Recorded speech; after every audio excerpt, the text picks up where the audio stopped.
मैं भारत को भारतीयता की मान्यता के आधार पर फिर से खड़ा करना चाहता हूं, उस काम में लगा हूं। आपके स्वयं पाक घर में एक बहुत अच्छी औषधि, बहुत ही अच्छी, उसका नाम है दूधी भोपड़ा। ये जो दूधी भोपड़ा है ये अद्भुत है। इसकी भाजी आप खाते हैं रोज, बहुत अच्छा है, तरकारी खाते हैं, बहुत अच्छा है, लेकिन अगर इसका रस पिए दूधी भोपड़े का तो आपके शरीर की 15 बीमारियों को अकेला दूधी भोपड़े का रस ठीक कर देता है। सबसे खराब बीमारी जिसको हृदय घात आप सब समझते हैं, हृदय घात, हार्ट अटैक, कार्डियक अरेस्ट जिनको भी है या हुआ है या होने की शक्यता है, उन सब की सबसे अच्छी औषध है दूधी भोपड़ा। दूधी भोपड़े का रस क्या करना है, दूधी भोपड़े को काटना छोटा छोटा पीस, फिर चटनी बनाना, फिर उसको कपड़े में निचोड़ के रस निकालना, नहीं तो मिक्सर में सीधे छोटे पीस काट के रस निकल सकता है। अब ये जो दूधी भोपड़े का रस है इसमें थोड़ा कोतमीर का रस मिला, 1 गिलास दूधी भोपड़े के रस में आधा चम्मच कोतमीर का रस, फिर इसी में आधा चम्मच पुदीने का रस मिला, पुदीना, फिर इसमें आधा चम्मच आल का रस मिलाना, अदरक, थोड़ा इसमें तुलसी का रस भी मिला सकते हैं, आधा चम्मच, और ये सब मिला के जो रस तैयार हुआ इसको सुबह सुबह पीना। तो इससे क्या क्या ठीक होने वाला है, हृदय घात कितना भी खराब स्थिति का हो, 3 महीने अगर किसी ने सतत ये पी लिया उसको जिंदगी में दोबारा हृदय घात कभी नहीं होगा। और डॉक्टर अभी कहता है आपको कि ऑपरेशन करा लो, कल करा लो, नहीं तो परसों आपको हार्ट अटैक आ जाएगा, आप डॉक्टर को नमस्ते करके घर आ जाइए और उसी दिन से दूधी भोपड़े का रस पीना शुरू कर दीजिए। 3 दिन भी अगर पी लिया तो मेरी गारंटी है कि अगले 30 साल हार्ट अटैक नहीं आएगा, कभी भी नहीं आएगा। तो हृदय घात की सभी बीमारियों में सबसे अच्छी औषध है दूधी भोपड़े का रस। कभी कभी डॉक्टर आपको यह कहता है कि आपके हृदय में ब्लॉकेज है, आर्टरीज आपकी ब्लॉक हो गई है, 90% ब्लॉक हो गई 2 आर्टरीज, फिर बोलेगा एक तीसरी वाली 70% ब्लॉक हो गई, तो भी डॉक्टर को नमस्ते करके घर आ जाए। वो तो बोलेगा अभी ऑपरेशन करा लो, नहीं तो कभी भी मर जाओगे। तो डॉक्टर को कहना कि जीना मरना सब ईश्वर के हाथ में है, आपको नमस्ते, आपने हमको सुझाव दिया, धन्यवाद। घर आके दूधी भोपड़े का रस चालू कर दो, दोबारा उस डॉक्टर के पास जाने की गरज ही नहीं पड़ेगी। हृदय की सभी बीमारियों में सबसे अच्छी औषध है दूधी भोपड़ा। इस दूधी भोपड़े से और भी एक रोग ठीक होता है, ये संधिवात। अगर गुर्गे का दर्द है, कमर का दर्द है, कंधे का दर्द है, दूधी भोपड़े का रस पीते रहिए, 3-4 महीने में ये सब दर्द मिटा देगा। इसी दूधी भोपड़े से एक और रोग ठीक होता है, आधा सिर का दर्द, माइग्रेन। इसी दूधी भोपड़े से एक और रोग ठीक होता है, कब्जियत, कोष्ठबद्धता, मलबद्धता। इसी दूधी भोपड़े से एक और रोग ठीक होता है, और वो रोग आपके रक्त के विकार का है। रक्त में कई बार एसिडिटी बढ़ जाती है, रक्त में एसिडिटी आ जाती है, ज्यादातर एसिडिटी पेट में होती है, लेकिन कई बार रक्त में आ जाती है, और रक्त की एसिडिटी सबसे खराब होती है। इतने खतरनाक रोग आते हैं कि जिसको ठीक कोई ना कर पाए। सोराइसिस हो सकता है, इचियोसिस हो सकता है, एक्जिमा हो सकता है। इन सभी रोगों में आधारभूत औषधि है दूधी भोपड़े का रस। अगर आपको ब्लड प्रेशर बहुत ऊंचा होता है, बहुत हाई है, दूधी भोपड़े का रस लेंगे, ब्लड प्रेशर नॉर्मल कर देता है। मोटापा बहुत हो गया है, ओबेसिटी आ गई है, वजन बढ़ गया है, दूधी भोपड़े का रस पीजिए, 4 महीने में वजन कम कर देता है। नींद नहीं आती रात को, दूधी भोपड़े का रस पीजिए, बहुत अच्छी नींद आएगी। भूख नहीं लगती, दूधी भोपड़े का रस पीजिए, भूख बहुत अच्छी लगेगी। आंखों की रोशनी कम हो गई है जिनकी, उनको दूधी भोपड़े का रस पिएंगे तो रोशनी बढ़ जाएगी आंखों। 3-4 महीने, लेकिन इसको ज्यादा भी लेंगे तो कोई तकलीफ नहीं आने वाली। 4 महीने तो कम से कम ले ही लीजिए, लेकिन अगर 4 से 8 महीने भी ले लें तो कोई हरकत नहीं। बार बार नहीं मिलते ना, बार बार मिलेगी, घर में लगा लीजिए। दूधी भोपड़े का एक बीज आप लगाएंगे तो उस पर कम से कम 100 दूधी भोपड़े आएंगे, तो घर में लगा लीजिए। इतनी जगह में, छोटी सी जगह में हो जाती है, गमले में भी हो जाती है, कभी भी मिलेगी। जी हाँ, दूधी भोपड़े के रस से भी काम होगा, लेकिन परिजात में बहुत जल्दी होगा, इसमें थोड़ा देर होगा।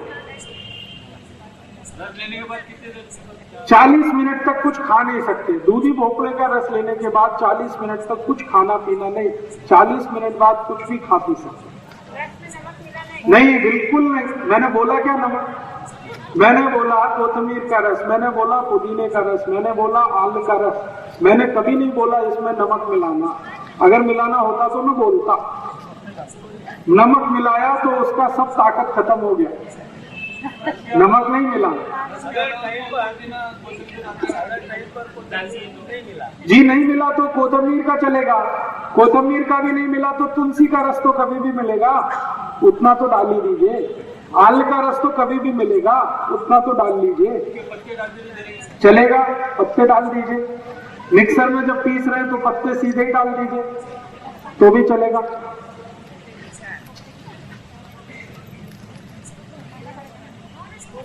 समझ में आया?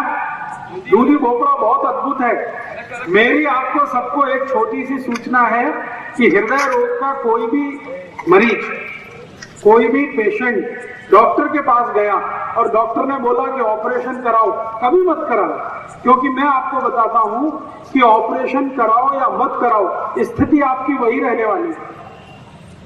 ऑपरेशन होने के बाद यही है कि 2-2.5 लाख रुपए डॉक्टर आपसे ले लेगा, गारंटी कुछ नहीं देगा, वो कहेगा अगले दिन भी हार्ट अटैक आ सकता है, तो क्या फायदा ऑपरेशन कराने से। और मैं आपको बताऊं, हृदय घात का ऑपरेशन करने वाले सब डॉक्टर अपना ऑपरेशन कभी नहीं कराते, वो खुद दूधी भोपड़े का रस पीते, कभी नहीं कराते, क्योंकि उनको माहिती है ऑपरेशन के बाद भी ठीक कुछ नहीं होता। ऐसे मेरे पास बहुत पेशेंट हैं जिन्होंने ऑपरेशन कराया, एंजियोप्लास्टी कराया, बाईपास सर्जरी कराया, फिर से हार्ट अटैक आया और दोबारा पैसा नहीं था इसलिए ऑपरेशन नहीं करा पाए और दूधी भोपड़ा लेना शुरू किया और वो ठीक है। इसलिए ऑपरेशन कराने की बिल्कुल कोशिश मत करिए। क्या होता है वो मैं समझाता हूं। डॉक्टर करता क्या है, हृदय को रक्त देने वाली जो वाहिकाएं हैं, जिनको आर्टरीज कहते हैं हम लोग अंग्रेजी में, उनमें एक स्प्रिंग डालता है डॉक्टर, और वो स्प्रिंग वही होती है जो बॉल पेन में आपने देखी, बॉल पेन में एक स्प्रिंग देखिए, वही स्प्रिंग है, उसको अंग्रेजी में स्टंट कहते हैं। ये स्टंट 3 रुपए का बनता है और डॉक्टर जब आपको हृदय घात के ऑपरेशन में इसको डाल देता है तो 3 लाख रुपए ले लेता है। 3 रुपए की चीज है और आपसे 2.5-3 लाख ले लेगा और बोलेगा गारंटी कुछ नहीं, कल फिर अटैक आ सकता, तो फायदा क्या उसको डलवाने का। इसलिए कभी भी हृदय घात का ऑपरेशन कराने की कोशिश मत करिए। दूधी भोपड़े के रस से आपको कोई भी स्थिति ठीक हो जाएगी। मुफ्त की दवा है, ज्यादा खर्चा नहीं आएगा। अलग-अलग प्रकार के रहते हैं। हाँ, बहुत अच्छा प्रश्न। भोपड़े कम से कम 2 प्रकार के तो मैंने देखे, एक तो गोल होता है और एक लंबा होता है। ये जो लंबा वाला है ये सबसे अच्छा है, तो लंबा वाला जो भोपड़ा है उसका रस सबसे अच्छा है। गोल वाला जो है इसको ज्यादा अच्छा नहीं मानते। बीज निकलता है, कड़ू निकलता है, कोई मीठा नहीं। हाँ, अगर बीज कम होगा तो सबसे अच्छा होगा, और कड़ू है तो उसको प्रयोग कम करिए। कड़ू वो तब होता है जब पक जाता है। पका हुआ दूधी भोपड़े का रस ज्यादा अच्छा नहीं माना जाता, कच्चा हो एकदम। तो उसकी पहचान कैसे करना, एक दूधी भोपड़ा हाथ में लीजिए, उसमें नाखून लगाइए, तो आसानी से नाखून अगर घुस गया तो वो बहुत अच्छा है, और नाखून घुस नहीं रहा है तो बिल्कुल बेकार है।